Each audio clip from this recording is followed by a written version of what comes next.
Estamos na 47ª semana do ano e vamos tomar a decisão certa para que você então venha glorificar a Deus com a sua superação, com a sua realização, mas sobretudo com a sua vida espiritual avivada, sabe? Bem com Deus.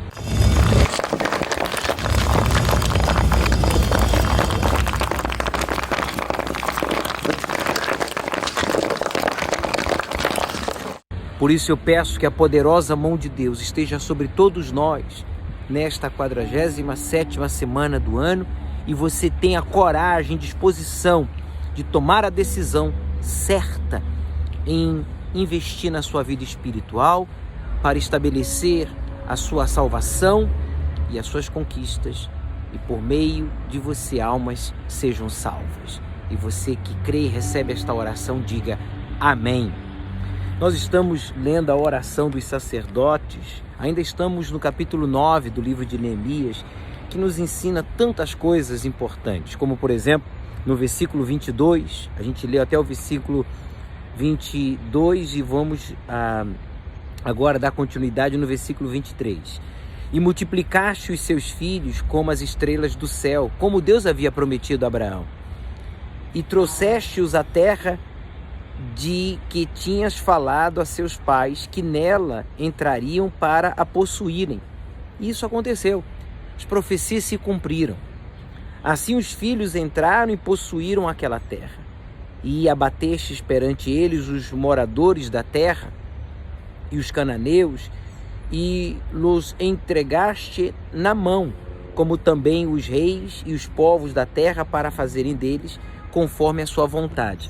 Então, o povo de Deus, por causa de Abraão, da aliança que Deus fez com Abraão, tomou posse da terra prometida, tudo como Deus havia dito. O possuidor dos céus e da terra entregou os inimigos do povo de Deus, descendente de Abraão, nas suas mãos. E aqui diz o texto bíblico, no versículo 25, e tomaram cidades fortificadas e terra fértil, e possuíram casas cheias de toda a fartura, veja, cisternas cavadas, vinhas e olivais, e as árvores frutíferas em abundância, e comeram e se fartaram, e engordaram e viveram em delícias pela tua grande bondade. Quer dizer, o povo agora, que outrora era escravo, e depois por 40 anos, vagaram pelo deserto, agora desfrutavam da terra prometida. Uma vida de qualidade, uma vida próspera, uma vida segura, sabe? Conquistas provenientes da aliança, provenientes da obediência, provenientes da entrega, do sacrifício que Abraão e os patriarcas, assim o fizeram. Porém, se obstinaram e se rebelaram contra ti.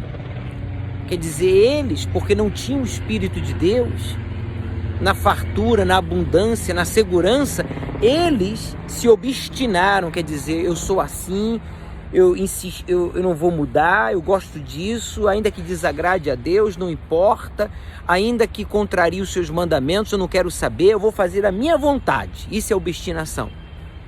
Eu vou fazer o que eu quero, o que eu gosto, o que eu acho. Eles estavam pedindo a sua autodestruição e foi o que aconteceu. E é o que acontece com muitas pessoas nos dias de hoje. Pessoas que priorizaram o casamento, outros priorizaram a saúde, outros priorizaram a sua carreira profissional, outros priorizaram a sua vida sentimental e acabaram frustrados, oprimidos, que eu sou assim, obstinados. Não quiseram ceder, se humilhar, reconhecer que a vontade de Deus sempre é melhor e superior que a nossa. Eles não queriam se submeter mais ao plano de Deus. Agora, bem de vida, eles queriam impor a Deus as suas vontades. E Deus não se sujeita a ninguém. Deus não se sujeita a ninguém. Deus é Senhor, Deus não é servo. Somos nós que temos que nos sujeitar a Ele, mesmo porque Ele quer o bem, Ele quer o melhor para todos nós. Por isso diz o texto, porém se obstinaram e se rebelaram contra ti, e lançaram a tua lei para trás das suas costas, quer dizer, deram de ombro, quer dizer, desconsideraram a palavra de Deus.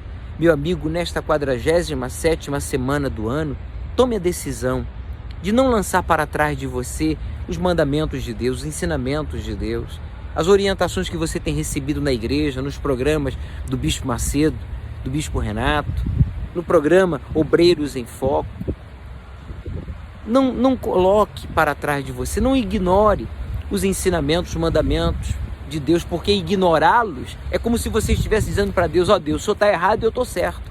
Ó Deus, o Senhor não precisa, eu não preciso do Senhor, mas o Senhor precisa de mim. Não faça isso. Isso é buscar a sua autodestruição sem salvação. Veja aí, eles fizeram isso, lançaram a tua lei para trás das suas costas e mataram os teus profetas. Você fica matando o Bispo Macedo, o Bispo Renato, a mim e a outros bispos, dizendo não é bem assim, que ele é isso, que ele é aquilo, julgando.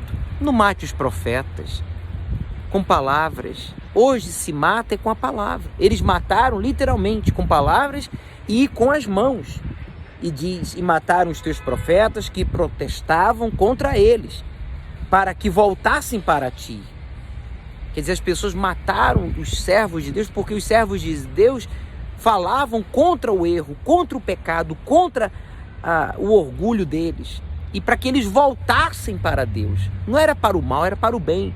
Quando a gente fala algo que contraria a sua vontade, os seus costumes, as suas manias, não é para o seu mal, é para o seu bem. É para que você se volte para Deus e seja perdoado e seja salvo.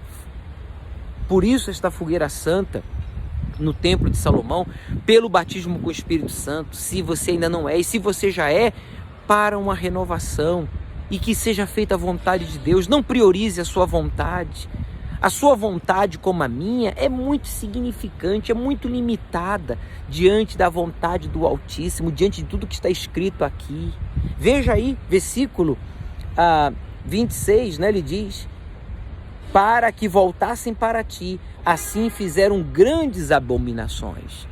Abominação é você saber o que você tem que fazer e você faz o contrário. Isso é abominação perante o Senhor.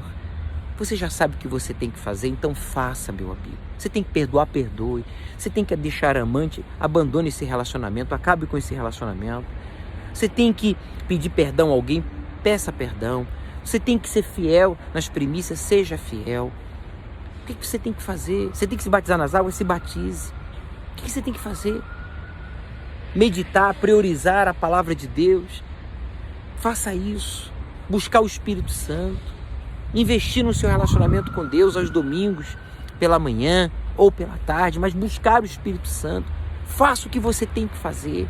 É o que ele está dizendo aqui, ó. Quer dizer, abominação é você saber o que não deve fazer e você vai e faz. Faz o contrário. Aí você está brincando com Deus. Você está brincando com fogo. Você vai se queimar.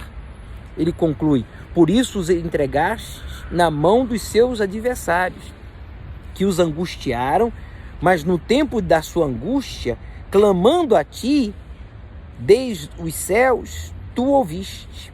E segundo a tua grande misericórdia, lhe deste libertadores, que os libertaram da mão de seus adversários. Quer dizer, eles erraram, quando aí erraram, caíram nas mãos dos inimigos, ficaram humilhados, perderam tudo. Aí humildezinhos clamaram a Deus, e Deus, como é misericordioso, perdoou e os livrou através dos seus servos. Porém, em tendo repouso, quer dizer, quando aliviou, quando a coisa melhorou, tornavam a fazer o mal diante de ti. Quer dizer, não se arrependeram. Arrependimento é uma decisão, onde você decide não mais praticar aquele erro.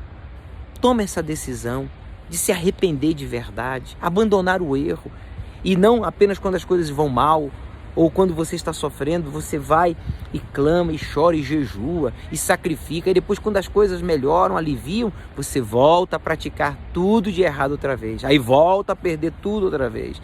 Quer dizer, vai chegar um dia que você não vai aguentar, e é isso que o diabo quer. Ele quer tirar você da igreja, ele quer jogar você contra Deus, contra nós, servos do Altíssimo. Está aqui, ó.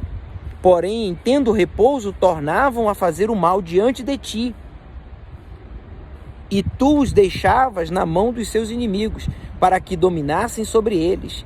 E convertendo-se eles e clamando a ti, tu os ouviste desde os céus e segundo a tua misericórdia os livraste muitas vezes. Meu amigo, Deus já te livrou tantas vezes. Quantas vezes Deus já não me livrou?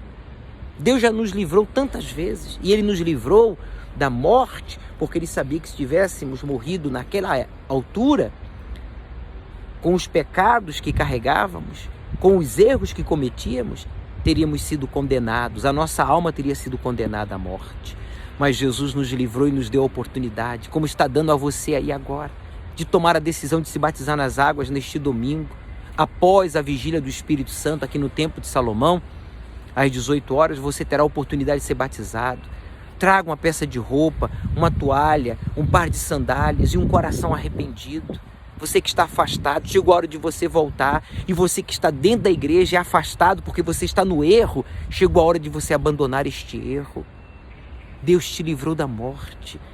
Deus te guardou, Deus te preservou até aqui para que você ouvisse essa mensagem e tomasse essa decisão, a 47ª decisão do ano, de não ignorar a palavra de Deus, de se arrepender, de não se acomodar quando as coisas melhoram, quando o cinto afrouxa.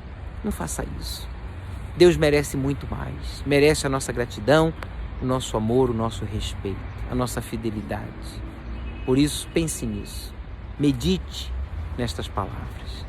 Tenha uma semana abençoada.